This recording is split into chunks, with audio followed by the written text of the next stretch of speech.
अकोला शहर समेत पूरे जिले में फर्जी जन्म प्रमाण पत्रों की खोज अभियान चलाकर इस गंभीर मामले में तुरंत कार्रवाई करने के निर्देश बीजेपी के वरिष्ठ नेता और पूर्व सांसद किरीट सोमैया ने अकोला में दिए। इस संबंध में जिलाधिकारी वर्षा मीणा की उपस्थिति में बैठक आयोजित की गई। बैठक में विधायक रणधीर सावरकर, विजय अग्रवाल सहित अन्य पदाधिकारी उपस्थित थे।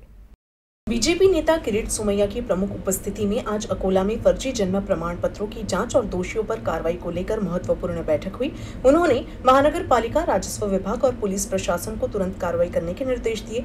बैठक का नेतृत्व बीजेपी प्रदेश महासचिव एवं विधायक रणधीर सावरकर ने किया। बैठक में मनपा आयुक्त एवं प्रशासक डॉक्टर सुनील लाहाने, जिला पुलिस अधीक्षक अर्चित चांडक, जिलाधिकारी वर्षा मीणा, उप विभागीय पुलिस अधिकारी सुदर्शन पाटिल और संबंधित विभागों के कई अधिकारी उपस्थित थे। इस दौरान सभी संबंधित विभागों को आवश्यक निर्देश दिए गए।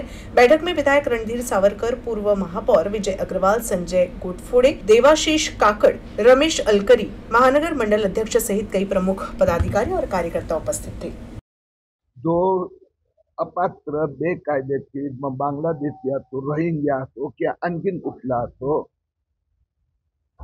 त्या जन्म प्रमाणपत्र घोटाळ्यात अकोला जिल्हाधिकारी यांच्या आदेशाने 3045 आदेश बेकायदेशीर दिले होते ते रद्द करण्यात आले।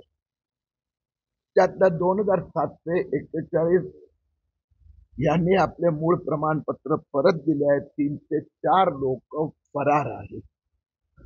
येत्या 48 तासात या 304 लोकांच्या विरोधात गुन्हा दाखल केला जाणार, FIR होणार, पोलीस त्यांना परत एक संधी देणार।